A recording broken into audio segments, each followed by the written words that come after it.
ബന്ധപ്പെട്ട് സാറേ ആ എന്നെ ഓർമ്മണ്ടോ? ഇല്ല, ഓർമ്മയില്ല. ഞാൻ ഇവിടെ മുമ്പ് വന്നിട്ടുണ്ടായിരുന്നു. അതിന് ഇതൊരു സർക്കാർ ഓഫീസല്ലേ, ഇവിടെ പല ആളുകളും വരും പോവും. എല്ലാവരും ഓർത്തിരിക്കലാണോ എന്റെ പണി?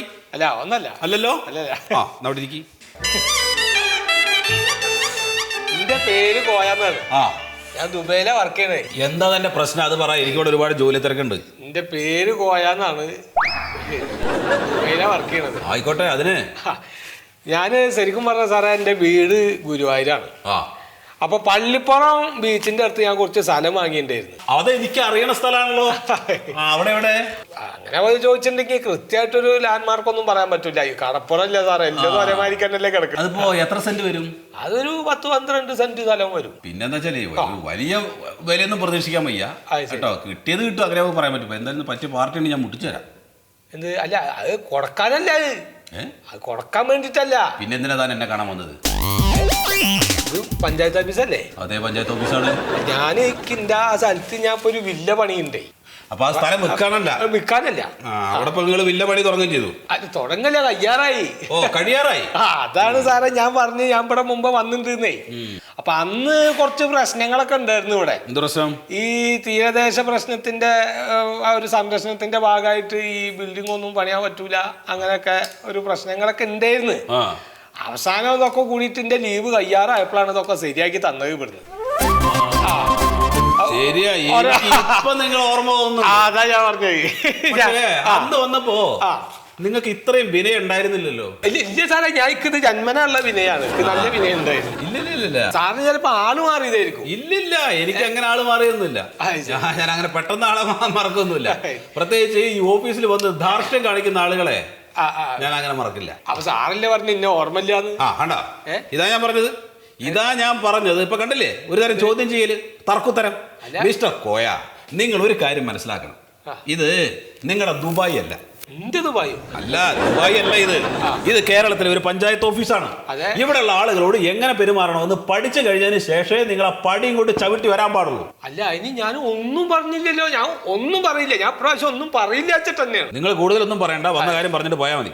സാറേ, അത് ഈ ബിൽഡിങ്ങിന്റെ കൺസ്ട്രക്ഷൻ ഒക്കെ തീരാറായി. അപ്പൊ കംപ്ലീഷൻ പ്ലാൻ ഉടനെ തന്നെ ശരിയാവും. അപ്പൊ ആ ബിൽഡിങ്ങിന്റെ നമ്പർ ഒന്ന് വേണം. അപ്പൊ അതാണ് കാര്യം. നിങ്ങൾ ഗൾഫിൽ പോയിട്ട് എത്രയായി? ഞാൻ 15 കൊല്ലം. 15 കൊല്ലായി. അതന്നെയാണ് പ്രശ്നം. ഇവിടെ നാട്ടിൽ നടക്കുന്ന ഒരു കാര്യങ്ങളും നിങ്ങൾക്ക് അറിയില്ല. ചോദിച്ചാല് ആരായിരുന്നു നിങ്ങളുടെ സ്ഥലം വാങ്ങുമ്പോൾ ബ്രോക്കർ? ഒരു കബീറായിരുന്നു. അവിടെ ആ പരിസരത്തുള്ള ആളെന്നെ. നല്ല മനുഷ്യനാണ്. നല്ല മനുഷ്യനാ, എനിക്കറിയാം. എന്റെ സുഹൃത്തെ അയാളെ 1-ാം നമ്പർ ഫ്രോഡാണ്. എന്താ പറയുന്നത് സാറേ, മൂപ്പരൊക്കെ അവിടെ ആ ലോക്കൽസൊക്കെ ആയിട്ട് നല്ല ബന്ധമുള്ള ഒരു മനുഷ്യനാണ്. നല്ല ആളാണ് കബീർ.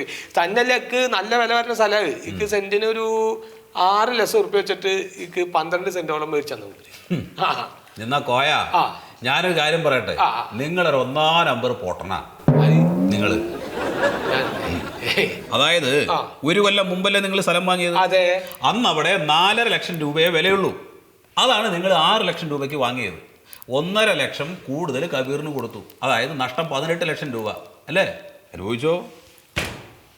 ഇനിയിപ്പോ അത് അന്ന് ഇനിയിപ്പോ പറഞ്ഞിട്ട് കാര്യം അതൊന്നും ഇനിയിപ്പോ പറഞ്ഞിട്ട് കാര്യമില്ല. നിങ്ങളിപ്പോ എന്തെങ്കിലും എങ്ങനെയെങ്കിലും ആ നമ്പർ ഇങ്ങോട്ട് തരാൻ പറ്റുമോ നോക്ക്. മിസ്റ്റർ കോയ, നിങ്ങൾ പത്രം ഒന്നും വായിക്കാറില്ലേ? പത്രത്തിൽ കൊടുത്തുണ്ടോ നമ്പർ? ഈ സുനാമിയുടെ ഭീഷണി ഇപ്പോഴും മാറിയിട്ടില്ല. ഇന്തോനേഷ്യ പോലുള്ള പ്രദേശങ്ങളിൽ ഇപ്പോഴും ചെറു ചലനങ്ങളുണ്ട് കേട്ടോ. അതുകൊണ്ട് ഈ റീസെയിൽ വാല്യൂ ഒന്നും തീരെ പ്രദേശങ്ങളിൽ. വെറുതെ എന്തെങ്കിലും പറഞ്ഞ ആളെ മക്കാറാക്കല്ലേ സാറേ. ഞാൻ മീൻ കച്ചവടം നടത്തി ഉണ്ടാക്കിയ കാര്യമാണ്. പിന്നെ ഫസ്റ്റില് പ്ലാൻ സബ്മിറ്റ് ചെയ്യാൻ വന്ന സമയത്ത് നിങ്ങൾ എന്താ പറഞ്ഞത്? ഞാൻ വില ചോദിച്ചപ്പോ എന്താ പറഞ്ഞാൽ ഞാൻ ഒന്നും പറഞ്ഞില്ലല്ലോ. എന്തൊന്നും പറഞ്ഞില്ലേ? അങ്ങനെയൊന്നും ഇല്ല സാറേ.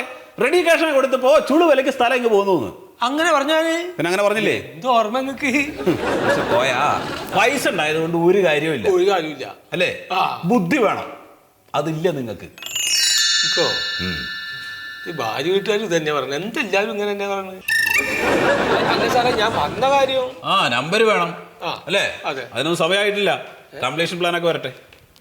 അല്ല, അതിപ്പോ ഇവിടെ ഇത് ശരിയായി കിട്ടണ വെച്ചാല് കുറച്ച് കെട്ടിത്തിരിച്ചിലുണ്ട് പറഞ്ഞിരുന്നു. നല്ല കെട്ടിത്തിരിച്ചിലുണ്ട്, നല്ല ബുദ്ധിമുട്ടുണ്ട്. അല്ല, അപ്പൊ അതാ ഞാൻ നേരത്തെ വന്നത്. നിങ്ങൾ നേരത്തെ അങ്ങ് വന്നുകൊണ്ട് ഈ ബുദ്ധിമുട്ടുകളൊക്കെ മാറുമോ? ഇല്ലല്ലോ. ഇല്ല. സാർക്ക് നമ്പർ കിട്ടാണ്ട് പറ്റൂല. ലീവ് തീരാറായി, അതുകൊണ്ടാണ്. കോയ, ഇതൊരു സർക്കാർ ഓഫീസാണ്. ഇവിടെ പെട്ടെന്ന് വന്ന് പെട്ടെന്ന് കാര്യങ്ങൾ സാധിച്ചു പോലും നടക്കില്ല. ഇവിടെ ഇതിൻ്റെതായിട്ടുള്ള കുറേ ചിട്ടവട്ടങ്ങളുണ്ട്, അതിലൂടെ പോകാൻ പറ്റൂ. അല്ല അതന്നെ ഞാൻ പറഞ്ഞത്, അങ്ങനെ പോയിക്കോളാം. ഇനിയിപ്പോ എന്താ വേണ്ടിച്ചങ്ങൾ പറഞ്ഞോളി, അത് ചെയ്യാം. അതാണ്. ആ അപ്പൊ അതെനിക്ക് മനസ്സിലായി. അല്ല, കൈക്കൂലിയെ പറ്റിയാണ് നിങ്ങൾ സംസാരിച്ചത് എന്ന് എനിക്ക് മനസ്സിലായി. പേടിക്കണ്ട, ഞാൻ കൈക്കൂലി വാങ്ങും. അതെ. അപ്പോ ഈ കംപ്ലീഷൻ പ്ലാൻ ഒക്കെ സബ്മിറ്റ് ചെയ്യട്ടെ, അത് കഴിഞ്ഞിട്ട് അറിയിക്കാം കേട്ടോ. അതെ, എപ്പോഴും ഇനിയിപ്പോ വരണ്ടേ? അപ്പോ നിങ്ങൾ പോയിക്കോ, എന്നിട്ട് പിന്നെ ഞാൻ വിളിക്കുമ്പോ വന്നാൽ മതി. അതെ, ഇനി മാറ്റം ഉണ്ടാവില്ല. ഇനി മാറ്റില്ല, ആയിക്കോട്ടെ, പറഞ്ഞ മതി കേട്ടോ.